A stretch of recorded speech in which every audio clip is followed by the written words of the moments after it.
dito, hanggang dito. Lahat yan ay natapos na natin tignan. So, inayos lang namin yan. Past the moment, ito lang lahat. Okay, so bilangin muna natin. 1, 2, 3, 4, 5, 6, 7, 8, 9, 10, 11, 12.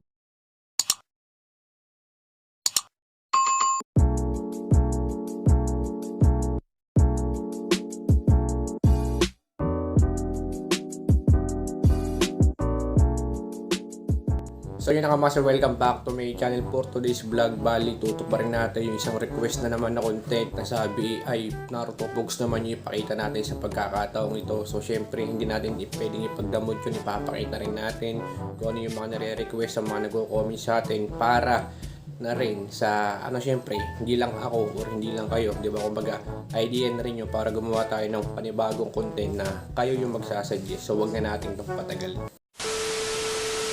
So was the moment mga gang, ayan yung mga natapos natin. Ayan, mula dyan, dito, hanggang dito. Lahat yan ay natapos na natin tignan. So inayos lang namin yan dahil nga para hindi ma-hassle mamaya. Kaya ito lang yung mga nahanap namin. Tapos dito, tapos na hanapan yan. Pagkatapos namin hanapan yan, binalig na rin namin agad. And then ito yung mga hindi namin binalig, ayan pa.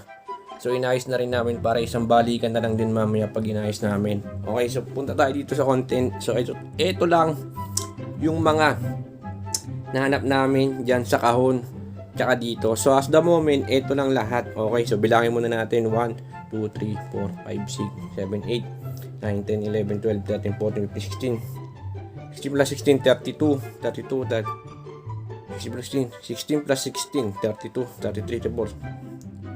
33, 34, 35. So meron tayong 35 na different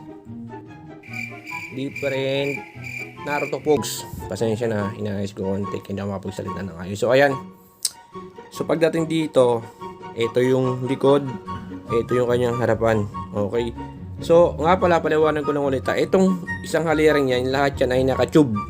So pagdating sa pangalawang halera, lahat naman yan ay naka-cha. And then, ganun din dito sa pangatlo, naka-tube ulit.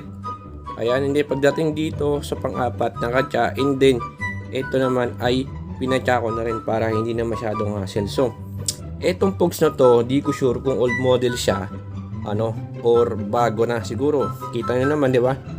Ayan, medyo may pag-old siya. Pero, yung likod niya ay ganito. Boruto. What? Ay, hindi to pwede, gang. Mga bobo! Naruto ang hinahanap natin. Bakit nandyan ka? Utik na yan, Jackass. Buti nakita ko.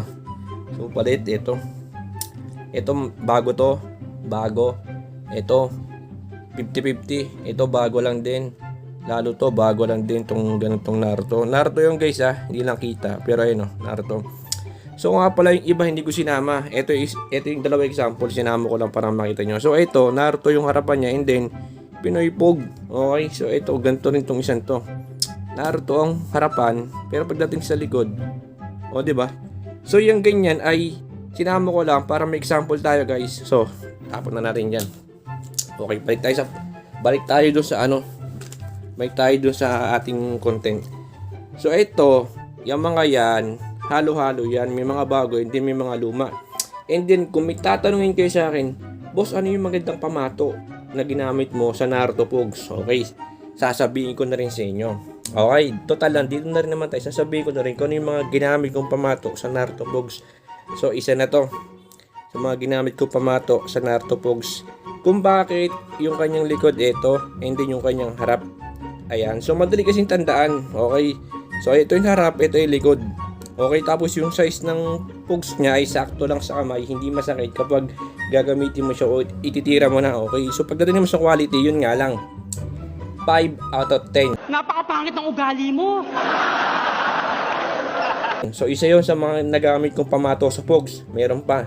Hanapin natin yung likod. Sa likod kasi ako nagano ito.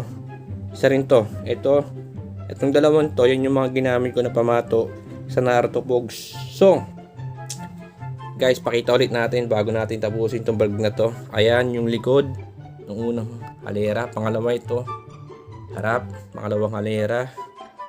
And then, pangatlo, tube ulit. Ayan, yung mga likod nila. And then, sa panghuli, ayan, lahat yan, nangatya. So ayan lang lahat. So 32 lang lahat yung Pogs Naruto na meron ako sa isang box. Okay, comment down below dun sa mga next na i-content natin kung anong Pogs naman yung ipapakita natin sa susunod.